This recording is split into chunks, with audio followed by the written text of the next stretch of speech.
ചെമ്പനീർ പൂവിൻ്റെ ഒരു അടിപൊളി എപ്പിസോഡിൻ്റെ റിവ്യൂയിലേക്ക് എല്ലാവർക്കും സ്വാഗതം. അങ്ങനെ സച്ചി രേവതിയുടെ വീട്ടിലേക്ക് ഉച്ചയ്ക്ക് ഭക്ഷണം കഴിക്കാൻ പോയിട്ട് തിരിച്ചു പോകാൻ ഒരുങ്ങുന്നതും പുറത്തു നിൽക്കുന്ന ഗജാനന്ദൻ്റെ ആളുകളെ കാണുമ്പോൾ എന്തോ ഒരു പന്തികേടുണ്ടെന്ന് മനസ്സിലാക്കി അന്ന് അവിടെ നിൽക്കാനായിട്ട് തീരുമാനിക്കുകയാണ്. തുടർന്ന് രവീന്ദ്രനെ വിളിച്ചിട്ട്, അച്ഛ, ഞാൻ ഇന്ന് വരുന്നില്ല, എന്നെ കാത്തിരിക്കേണ്ട, ഞാൻ ഇവിടെ രേവതിയുടെ വീട്ടിലാണെന്നൊക്കെ സച്ചി പറയുന്നത് കേൾക്കുമ്പോൾ അത് കേൾക്കുന്ന ചന്ദ്രമതി ബഹളം വയ്ക്കാൻ തുടങ്ങുകയാണ് കേട്ടോ. ഞാൻ പറഞ്ഞതല്ലേ അവൻ ഈ ആടിമാസത്തിൽ ഒരുമിച്ച് കഴിയരുതെന്ന്, അതിനുവേണ്ടിയല്ലേ ഞാൻ അവളെ അവളുടെ വീട്ടിലേക്ക് പറഞ്ഞു വെച്ചത്, അവനോട് തിരിച്ച് ഇങ്ങോട്ടേക്ക് തന്നെ വരാൻ പറയുന്നൊക്കെ ചന്ദ്രമതി പറയുമ്പോൾ അവൻ ഒരു ദിവസമെങ്കിലും മനസ്സ് നിറഞ്ഞ് ഭക്ഷണം കഴിച്ചോട്ടെ ചന്ദ്രേ, നീ ഒന്നും മിണ്ടാതിരിക്കുന്നു പറഞ്ഞുകൊണ്ട് ചന്ദ്രയുടെ വായടപ്പിക്കുന്നുണ്ട് കേട്ടോ രവീന്ദ്രൻ. രവിയേട്ടനോട് പറഞ്ഞിട്ട് കാര്യമൊന്നും ഇല്ലെന്ന് മനസ്സിലാക്കുന്ന ചന്ദ്ര ഉടനെ തന്നെ രേവതിയെ വിളിക്കുകയാണ്. തുടർന്ന്, നിന്നോട് ആരാടി അവനെ അവിടെ നിർത്താൻ പറഞ്ഞത്, മര്യാദയ്ക്ക് അവനെ ഇങ്ങോട്ട് പറഞ്ഞു വിടുന്നൊക്കെ പറഞ്ഞുകൊണ്ട് രേവതിയെ ചന്ദ്ര വഴക്ക് പറയുമ്പോൾ സച്ചിയാണെങ്കിൽ രേവതിയുടെ കയ്യിൽ നിന്നും ഫോൺ പിടിച്ചു വാങ്ങിയതിന് ശേഷം ചന്ദ്രയോടായിട്ട് പറയുന്നുണ്ട്, ഞാനിവിടെ നിന്നെന്ന് കരുതി നിങ്ങൾക്ക് എന്താ, ഞാൻ ഇന്ന് വരുന്നില്ല, നിങ്ങൾ എന്താന്ന് വെച്ചാൽ ചെയ്യുന്നു പറഞ്ഞുകൊണ്ട് സച്ചി ഫോൺ കട്ട് ചെയ്യാണ് കേട്ടോ ചെയ്യുന്നത്. പിന്നീട് ലക്ഷ്മിയമ്മയുടെ നിർബന്ധപ്രകാരം സച്ചിയും രേവതിയും അന്നത്തെ ദിവസം 2 റൂമിലാണ് കേട്ടോ കിടക്കുന്നത്. സച്ചിയാണെങ്കിൽ ഗജാനത്തിൻ്റെ വരവും പ്രതീക്ഷിച്ച് മൂടി പുതച്ച് ഉറക്കമൊക്കെ നടിച്ച് കിടക്കുന്നുണ്ട്. സച്ചി പ്രതീക്ഷിച്ചതുപോലെ തന്നെ ഗജാനന്ദനും ഗുണ്ടകളും രേവതിയെ തട്ടിക്കൊണ്ടു പോകാനായിട്ട് രേവതിയുടെ വീട്ടിലേക്ക് വരുന്നുണ്ട് കേട്ടോ. അവർ ശബ്ദം ഉണ്ടാക്കാതെ പതുക്കെ അകത്ത് കയറി രേവതിയാണെന്ന് കരുതിക്കൊണ്ട് മൂടി പുതിച്ച് കിടന്നിറങ്ങുന്ന സച്ചിയെ തൂക്കിയെടുത്ത് കൊണ്ടുപോകാൻ നോക്കുന്നതും സച്ചി പുതപ്പ് മാറ്റുമ്പോൾ അത് കണ്ട് സച്ചിയെ കാണുമ്പോൾ ആകെ നടുങ്ങുന്നുണ്ട് ഗജാനന്ദനും ഗുണ്ടകളും. സച്ചിയെ കണ്ട് അവരവിടെ നിന്ന് രക്ഷപ്പെടാൻ നോക്കുന്നതും അങ്ങനെ ഇങ്ങ് പോയാൽ എങ്ങനെയാ, എന്തായാലും ഇതുവരെ വന്നതല്ലേ എന്ന് പറഞ്ഞുകൊണ്ട് എന്നെ നിങ്ങൾ ഇവിടെ പ്രതീക്ഷിച്ചില്ല എന്ന് പറഞ്ഞുകൊണ്ട് അവരെ നന്നായിട്ട് എടുത്തിട്ട് പെരുമാറുന്നുണ്ട് കേട്ടോ സച്ചി. ശബ്ദം കേട്ട് അവിടേക്ക് വരുന്ന ലക്ഷ്മിയമ്മയും രേവതിയും ദേവും ഒക്കെ ഗജാനന്ദന്റെ കോലം കണ്ട് ഞെട്ടിത്തെറിച്ച് നിൽക്കുകയാണ്. ഗജാനന്ദനും ഗുണ്ടകളും ആണെങ്കിൽ ഒരുവിധം സച്ചിയുടെ കയ്യിൽ നിന്നും രക്ഷപ്പെട്ട് ഓടിപ്പോവാണ് കേട്ടോ ചെയ്യുന്നത്. പിറ്റേന്ന് രാവിലെ ഇവിടെ ഭക്ഷണം പിടിക്കാതെ അവൻ വീണ്ടും രേവതിയുടെ വീട്ടിലേക്ക് പോകണ്ട എന്നൊക്കെ കരുതിക്കൊണ്ട് ചന്ദ്ര വേഗം തന്നെ ഭക്ഷണമൊക്കെ ഉണ്ടാക്കി വെക്കുകയാണ്. ഇതേ സമയം തന്നെ സച്ചി വീട്ടിലേക്ക് കയറി വരികയാണ് കേട്ടോ. സച്ചി തിരിഞ്ഞു നിന്നുകൊണ്ട് എങ്ങി കയറി വാ പോരെന്നൊക്കെ പറയുമ്പോൾ ആരാടാ എന്ന് ചോദിക്കുന്ന രവീന്ദ്രനോട് നമുക്ക് വേണ്ടപ്പെട്ട ആള് തന്നെ അയച്ചാന്ന് പറയുന്നുണ്ട് കേട്ടോ സച്ചി. അങ്ങനെ രേവതിയും സച്ചിയുടെ പിന്നാലെ തന്നെ വീട്ടിലേക്ക് കയറി വരുന്നുണ്ട്. സച്ചിയുടെ പിന്നാലെ ബാഗുമായി വരുന്ന രേവതിയെ കണ്ട് കലി തുള്ളുന്നുണ്ട് കേട്ടോ ചന്ദ്ര. അവിടെ ചെന്നിട്ട്, നിന്നോട് ആരാടെ ഇങ്ങോട്ട് തിരിച്ചു വരാൻ പറഞ്ഞത് എന്നൊക്കെ ചോദിച്ച് ചന്ദ്ര ദേഷ്യപ്പെടുമ്പോൾ, നീ ഇവന്റെ പിന്നാലെ പോകുന്നത് എന്തിനാണെന്നൊക്കെ ചോദിച്ചുകൊണ്ട് രേവതിയോട് ദേഷ്യപ്പെടുന്നുണ്ട് കേട്ടോ ചന്ദ്ര. രവീന്ദ്രനാണെങ്കിൽ, മോളെ രേവതി, നീ എന്താ അവിടെ തന്നെ നിന്ന് കളഞ്ഞത്, അകത്തേക്ക് കയറി പോയി എന്നൊക്കെ പറയുമ്പോൾ ചിരിച്ചുകൊണ്ട് രേവതി കയറി വരുന്നതും ഇവിടെ ഇതൊന്നും പറ്റില്ല എന്നൊക്കെ ചന്ദ്ര പറയുന്നതും, ഇവിടെ എന്ത് നടക്കാനാ, ഞാൻ എൻ്റെ ഭാര്യയെ ഇങ്ങോട്ട് വിളിച്ചുകൊണ്ട് വന്നു, അതിലെന്താ ഇത്ര വലിയ തെറ്റ്, രേവതി എൻ്റെ ഭാര്യയല്ലേ, അവൾ എൻ്റെ കൂടെയല്ലേ നിൽക്കേണ്ടത്, ഇവളെ എവിടെയാണ് നിൽക്കേണ്ടത് എന്ന് തീരുമാനിക്കേണ്ടതും ഞാനാണ്, അതുകൊണ്ട് ഞാൻ ഇവളെ ഇങ്ങോട്ട് കൂട്ടിക്കൊണ്ടു വന്നു എന്ന് സച്ചി പറയുമ്പോൾ സച്ചി പറയുന്നുണ്ട് കേട്ടോ ചന്ദ്ര. അങ്ങനെ സച്ചി ചന്ദ്രയുടെ വായടപ്പിക്കുകയാണ് കേട്ടോ ചെയ്യുന്നത്. രേവതിയാണെങ്കിൽ ബാഗുമായി നേരെ റൂമിലേക്ക് കയറി പോവാണ്. ശേഷം സച്ചിയാണെങ്കിലും രേവതിയുടെ പുറകെ റൂമിലേക്ക് കയറി പോകുമ്പോൾ ഒട്ടും ഇഷ്ടപ്പെടാതെ നിൽക്കുകയാണ് കേട്ടോ ചന്ദ്ര. അതിനുശേഷം വീട്ടു സാധനങ്ങളൊക്കെ ഡെലിവറി ചെയ്യുന്ന ആള് സാധനങ്ങളൊക്കെ കൊണ്ടുവന്ന് വെക്കുകയാണ്. സാധാരണ വരുന്ന ബില്ലിനേക്കാൾ 3500 രൂപ കൂടുതൽ കാണുന്ന സച്ചിയാണെങ്കിൽ ഇതെന്താ ഇത്രയധികം സാധനങ്ങൾ എന്ന് പറഞ്ഞുകൊണ്ട് അത് തുറന്നു നോക്കുകയാണ് കേട്ടോ. അപ്പോൾ ശ്രുതിയുടെ കുറേ ഐറ്റംസ് ആയിരിക്കും കേട്ടോ അതിലുണ്ടാവുക. സച്ചിയാണെങ്കിൽ ഓയിലൊക്കെ കണ്ടുകൊണ്ട്, ഇതൊക്കെ എണ്ണയാണല്ലോ, നിനക്കാണോ എന്ന് രേവതിയോടായിട്ട് ചോദിക്കുമ്പോൾ, ഞാനിതൊന്നും ഉപയോഗിക്കില്ല സച്ചിയേട്ടാ, വീട്ടിൽ നിന്ന് പോകുന്ന സമയത്ത് അമ്മ എൻ്റെ കയ്യിൽ കാച്ചി എണ്ണ തന്നിട്ടുണ്ടായിരുന്നു, ഞാൻ അതാണ് തേക്കുന്നതെന്നൊക്കെ രേവതി പറയുന്നുണ്ട് കേട്ടോ.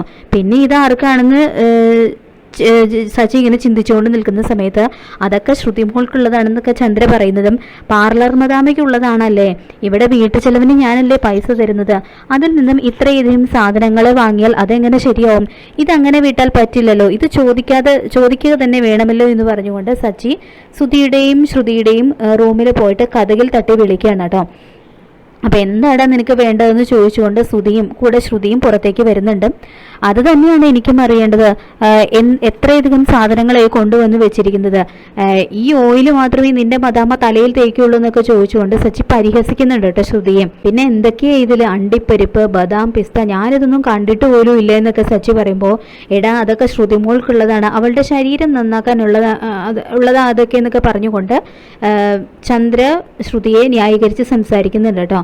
അപ്പോൾ സച്ചി പറയുന്നുണ്ട്, ഇത്രയും നാളെ എൻ്റെ അച്ഛൻ ഇവിടെ നിന്നും ജോലിക്ക് പോയിട്ട് അച്ഛന് ഇമാതിരി സാധനങ്ങളൊക്കെ കൊടുത്തിട്ടുണ്ടോ എന്നൊക്കെ സച്ചി ചോദിക്കുമ്പോൾ, എനിക്കൊന്നും തന്നിട്ടില്ല എന്ന് രവീന്ദ്രൻ പറയുന്നതും, ഇതൊക്കെ ശ്രുതിമോൾക്ക് വേണ്ടി ഉള്ളതാണെന്നൊക്കെ പറയുന്നുണ്ട് കേട്ടോ. വീണ്ടും ചന്ദ്ര അവിടെ നിന്ന് പറയുന്നുണ്ട്. അപ്പോൾ ഇത് കേട്ട് ശരിക്കും ദേഷ്യം വരുന്നുണ്ട് കേട്ടോ സജിക്ക്. ഇതൊക്കെ വാങ്ങിക്കണമെങ്കിൽ സ്വന്തമായിട്ട് അധ്വാനിച്ചുണ്ടാക്കിയ പൈസ കൊണ്ട് വേണം വാങ്ങിക്കാൻ, അല്ലാതെ ഞാൻ ചെലവിന് തരുന്ന പൈസ കൊണ്ടല്ല ഇമാതിരി സാധനങ്ങളൊക്കെ വാങ്ങിക്കേണ്ടത്.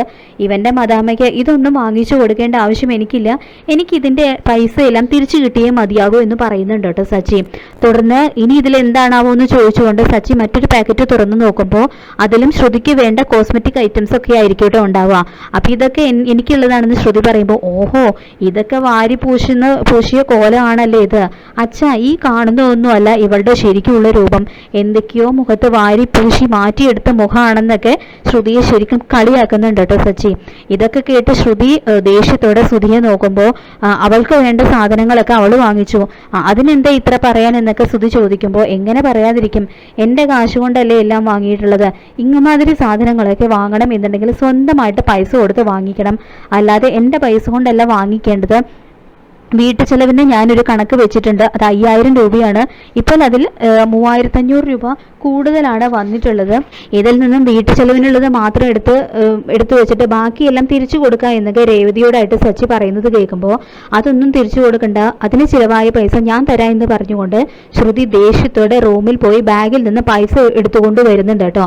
അപ്പോൾ ഇത് കാണുന്ന ചന്ദ്രയാണെങ്കിൽ, വേണ്ട മോളെ അവന് പൈസയൊന്നും തിരിച്ചു കൊടുക്കണ്ട, അവൻ അതൊന്നും വാങ്ങിക്കില്ല എന്നൊക്കെ ചന്ദ്ര പറയുമ്പോൾ, ഞാൻ വാങ്ങിക്കില്ലെന്ന് ആര് പറഞ്ഞു, രാവും പകലും അധ്വാനിച്ചിട്ടാണ് ഞാൻ ഓരോ പൈസ ഉണ്ടാക്കുന്നത്, പൈസയുടെ വില എന്താണെന്ന് എനിക്ക് നന്നായിട്ട് അറിയാം, ഇങ്ങോട്ട് താന്ന് പറഞ്ഞുകൊണ്ട് സച്ചി ശ്രുതിയുടെ കയ്യിൽ നിന്നും ആ കാശ് പിടിച്ചു വാങ്ങുകയാണ് കേട്ടോ ചെയ്യുന്നത്. തുടർന്ന് സച്ചി തന്നെ അപമാനിച്ച് ശ്രുതി ദേഷ്യത്തോടെ ശ്രുതിയുടെ നേരെ പൊട്ടിത്തെറിക്കുന്നുണ്ട്. അവൻ പറയുന്നത് കേട്ട്, നിങ്ങൾ അവിടെ നിന്നില്ലേ, എന്നെ അവൻ ഇൻസൾട്ട് ചെയ്യുന്നത് കേട്ട് ഒരു വാക്കെങ്കിലും ശ്രുതി അവനോട് തിരിച്ചു പറഞ്ഞോ, ഇതാണ് ഞാൻ പറയുന്നത്, വീട്ടു ചെലവിന് കൂടുതൽ പൈസ നമ്മൾ കൊടുക്കണമെന്ന്, എങ്കിൽ മാത്രമേ നമുക്ക് ഈ വീട്ടിലൊരു വിലയുണ്ടാകൂ. അവൻ പറയുന്നത് കേട്ട് എത്ര നാണം കെട്ടാൻ ഞാൻ അവിടെ നിന്നത്, എന്നിട്ടും ശ്രുതി അവനോട് തിരിച്ചൊരു അക്ഷരമെങ്കിലും പറഞ്ഞു എന്ന് ചോദിച്ചുകൊണ്ട് സങ്കടം പറയുന്നുണ്ട് കേട്ടോ ശ്രുതിയോടായിട്ട്. പിന്നീട് സച്ചി പുറത്തേക്ക് പോകാൻ ഒരുങ്ങുമ്പോൾ, ഭക്ഷണം കഴിച്ചിട്ട് പോകാമെന്ന് രേവതി പറയുന്നതും, ഇന്നിനി ഇവിടെ നിന്ന് എന്തെങ്കിലും കഴിച്ചാൽ ശരിയാവുമെന്ന് തോന്നുന്നില്ല, ഞാൻ പുറത്ത് നിന്ന് എന്തെങ്കിലും കഴിച്ചോളാം, ആട്ടെ നീ എന്തെങ്കിലും കഴിച്ചോ എന്ന് രേവതിയോട് സച്ചി ചോദിക്കുമ്പോൾ, ഇല്ല എന്ന് രേവതി മറുപടി കൊടുക്കുമ്പോൾ, എങ്കിലും നീയും കൂടി എൻ്റെ കൂടെ വാ, നമുക്ക് 2 പേർക്കും പുറത്ത് പോയി കഴിച്ചിട്ട് വരാമെന്ന് പറഞ്ഞുകൊണ്ട് രേവതിയും കൂട്ടിക്കൊണ്ട് പുറത്തേക്ക് പോവാണ് കേട്ടോ സച്ചി. അവരെങ്ങനെ പോകുന്ന വഴിക്ക് ഒരാൾക്കൂട്ടം വഴിയരികിൽ കാണുന്നുണ്ട്.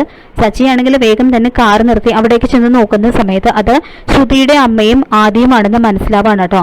ശ്രുതിയുടെ അമ്മ തല കറങ്ങി അവിടെ വീണ് കിടക്കുകയാണ്. സച്ചിയും രേവതിയാണെങ്കിൽ വേഗം തന്നെ അവരെയും കൊണ്ട് ഹോസ്പിറ്റലിലേക്ക് പോവാണ് കേട്ടോ ചെയ്യുന്നത്. അതിനുശേഷം അമ്മയെ ഒബ്സർവേഷനിലേക്ക് കിടത്തുകയാണ്. ശേഷം സച്ചി ഡോക്ടറോട് കാര്യങ്ങളൊക്കെ ചോദിക്കുന്നുണ്ട്. പ്രഷർ ഷോർട്ട് ആയതാണ്, 24 മണിക്കൂർ ഒബ്സർവേഷനിൽ കിടക്കട്ടെ, അതിനുശേഷം ഡിസ്ചാർജ് ചെയ്യാം എന്ന് പറയുന്നുണ്ട് ഡോക്ടർ. വീട്ടിൽ ആരെങ്കിലും വിളിച്ച് വിവരം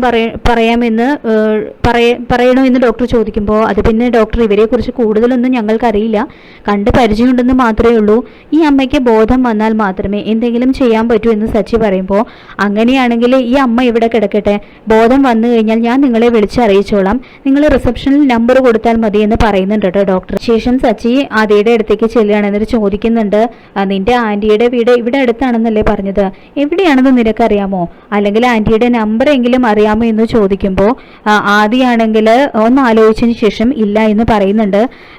തുടർന്ന് എങ്ങനെ ഇവരെ ഇവിടെ ഒറ്റയ്ക്കാക്കിയിട്ട് പോകുന്നത്, ഞാൻ ഇവിടെ നിൽക്കാം എന്ന് രേവതി പറയുമ്പോൾ, അത് വേണ്ട രേവതി, ഡോക്ടർ പറഞ്ഞില്ലേ ഇപ്പോൾ ഇവിടെ ആരും നിൽക്കേണ്ട ആവശ്യമില്ല എന്ന് പറയുമ്പോൾ എന്നാൽ നമുക്ക് ആദ്യം വീട്ടിലേക്ക് കൊണ്ടുപോകാം എന്ന് പറയുന്നുണ്ട് കേട്ടോ രേവതി. മോൻ വാ നമുക്ക് വീട്ടിലേക്ക് പോകാം എന്ന് രേവതി പറയുമ്പോൾ ആദിയാണെങ്കിൽ വിഷമത്തോടു കൂടി ശ്രുതിയുടെ അമ്മയുടെ മുഖത്തേക്ക് നോക്കി നിൽക്കുകയാണ്. അപ്പോൾ ഇത് കാണുന്ന രേവതി, മോൻ വിഷമിക്കേണ്ട, അമ്മമ്മയ്ക്ക് വേഗം സുഖാവെന്നല്ലേ ഡോക്ടർ പറഞ്ഞതെന്ന് പറഞ്ഞുകൊണ്ട് ആദിയും എടുത്തുകൊണ്ട് സച്ചിയും രേവതിയും പോവാണ്. അവർ പോയ കുറച്ച് സമയങ്ങൾക്കുള്ളിൽ തന്നെ ശ്രുതിയുടെ അമ്മയ്ക്ക് ബോധം തെളിയാണ്. നേഴ്സ് വരുന്നതും അമ്മ നേഴ്സിനെ കൊണ്ട് ശ്രുതിയെ വിളിപ്പിക്കുന്നുണ്ട്. അപ്പോൾ വിവരങ്ങൾ അറിയുന്ന ശ്രുതിയാണെങ്കിൽ വേഗം തന്നെ ഹോസ്പിറ്റലിൽ എത്തുന്നുണ്ട് കേട്ടോ. സച്ചിയും രേവതിയാണെങ്കിൽ ഇതേ സമയം ആദിക്ക് ഭക്ഷണമൊക്കെ വാങ്ങി കൊടുക്കുകയാണ്. ഇതേ സമയം തന്നെയാണ് കേട്ടോ അമ്മയ്ക്ക് ബോധം തെളിഞ്ഞു എന്ന് പറഞ്ഞുകൊണ്ട് ഹോസ്പിറ്റലിൽ നിന്ന് സച്ചിക്ക് കോള് വരുന്നുണ്ട്. അതിനുശേഷം ശ്രുതിയാണെങ്കിൽ നിങ്ങൾ എന്തിനും ഇങ്ങോട്ട് വന്നത്, എന്തെങ്കിലും ആവശ്യമുണ്ടെങ്കിൽ എന്നെ ഒന്ന് വിളിച്ചാൽ മതിയെന്ന് ഞാൻ പറഞ്ഞിട്ടുള്ളതല്ലേ, എൻ്റെ ജീവിതം ഇനിയും തകർക്കണോ നിങ്ങൾക്ക് എന്നൊക്കെ ചോദിച്ചുകൊണ്ട് അമ്മയുടെ നേരെ ദേഷ്യപ്പെടുന്നുണ്ട് കേട്ടോ ശ്രുതി. അപ്പോൾ അമ്മ പറയുന്നുണ്ട് അത് മോളെ അമ്മയുടെ ഫോൺ പൊട്ടിപ്പോയി, അതുകൊണ്ടാണ് അമ്മയ്ക്ക് മോളെ വിളിക്കാൻ പറ്റാതിരുന്നത്, പിന്നെ ഇപ്പം മുമ്പത്തെ പോലെയൊന്നുമല്ലല്ലോ, തീരെ വയ്യ, അതുകൊണ്ടാണ് മോളെ ഒന്ന് കാണണമെന്ന് തോന്നി എന്നൊക്കെ അമ്മ പറയുമ്പോൾ ഞാൻ അങ്ങോട്ട് വരണം എന്ന് കരുതിയിരിക്കുകയായിരുന്നു അമ്മ, നിങ്ങളിനി ഇങ്ങോട്ട് വരേണ്ട ആവശ്യമൊന്നുമില്ല എന്ന് പറഞ്ഞുകൊണ്ട് ശ്രുതി വീണ്ടും ദേഷ്യപ്പെടുന്നുണ്ട് കേട്ടോ അമ്മയുടെ നേരെ. തുടർന്ന് അമ്മ പറയുന്നുണ്ട് എനിക്ക് എന്തെങ്കിലും സംഭവിച്ചു കഴിഞ്ഞാൽ ആദി ഒറ്റയ്ക്കായി പോവില്ലേ, അവന് പിന്നെ ആരാ ഉള്ളത്, അവൻ എങ്ങനെ ജീവിക്കും എന്നൊക്കെ പറഞ്ഞുകൊണ്ട് അമ്മ വിഷമിക്കുന്നുണ്ട് കേട്ടോ. ഇതേ സമയം ഈ മരുന്ന് വാങ്ങിക്കൊണ്ട് വരണമെന്ന് പറഞ്ഞുകൊണ്ട് നേഴ്സ് ശ്രുതിയോട് പറയുന്നുണ്ട്. അപ്പോൾ ശ്രുതി അങ്ങനെ മരുന്ന് വാങ്ങാനായിട്ട് ഇറങ്ങുന്ന സമയത്ത് തന്നെയാണ് കേട്ടോ സച്ചിയും രേവതിയും ആദിയെയും കൂട്ടിക്കൊണ്ട് അവിടേക്ക് വരുന്നത്. അപ്പോൾ അവരെ കണ്ട ഉടനെ തന്നെ ശ്രുതി റൂമിനകത്ത് കയറി അമ്മയോട് കാര്യം പറഞ്ഞിട്ട് അവിടെ മറഞ്ഞു നിൽക്കുകയാണ്. പിന്നീട് രേവതിയും സച്ചിയും വന്നിട്ട് അമ്മയോട് വിവരങ്ങളൊക്കെ ചോദിക്കുന്നുണ്ട്. അപ്പോൾ ആരെങ്കിലും വിളിച്ചറിയിക്കണമെന്നോ എന്ന് രേവതി ചോദിക്കുമ്പോൾ ഇപ്പം അമ്മയ്ക്ക് കുഴപ്പമൊന്നുമില്ല മോളെ, ഞാൻ നാട്ടിലേക്ക് തന്നെ തിരിച്ചു പോകാം എന്നൊക്കെ അമ്മ പറയുന്നുണ്ട് കേട്ടോ.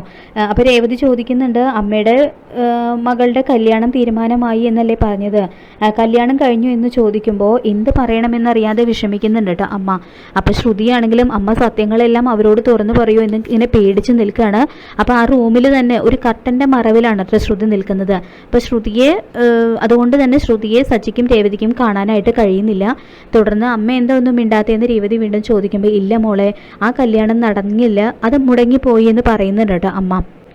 അപ്പോൾ പിന്നെ മോളെ വിളിച്ച് വിവരം പറയേണ്ടതെന്ന് ചോദിക്കുമ്പോൾ അവളിപ്പോൾ നാട്ടിലില്ല, ബിസിനസ്സിൻ്റെ ആവശ്യത്തിന് വേണ്ടിയിട്ട് ദുബായിൽ പോയിരിക്കുകയാണെന്നൊക്കെ പറയുന്നുണ്ട് അമ്മ അവരോടായിട്ട്. ഇതേ സമയം ഡോക്ടർ വന്നിട്ട് അമ്മയോട് വീണ്ടും കാര്യങ്ങളൊക്കെ ചോദിക്കുന്നുണ്ട്. അതിനുശേഷം അമ്മയുടെ ഇപ്പോഴത്തെ അവസ്ഥയെക്കുറിച്ചൊക്കെ സച്ചിയോടും രേവതിയോടും പറയുന്നുണ്ട് കേട്ടോ. അപ്പോൾ അമ്മയ്ക്ക് പ്രത്യേകിച്ച് കുഴപ്പമൊന്നുമില്ല എന്ന് അറിയുന്നുണ്ട് കേട്ടോ സച്ചിയും രേവതിയും. അങ്ങനെ അവർ അവിടെ നിന്നും തിരിച്ചു പോകാനായിട്ട് തീരുമാനിക്കുകയാണ് കേട്ടോ ചെയ്യുന്നത്. അങ്ങനെ ചെമ്പനീർ പൂവിൻ്റെ വളരെ രസകരമായിട്ടുള്ള എപ്പിസോഡുകൾ തന്നെയാണ് വരാനായിട്ട് പോകുന്നത്. ഈ റിവ്യൂ ഇഷ്ടപ്പെട്ടെങ്കിൽ ലൈക്ക് ചെയ്യുക, ചാനൽ കൂടി ഒന്ന് സബ്സ്ക്രൈബ് ചെയ്ത് സപ്പോർട്ട് ചെയ്യുക. താങ്ക്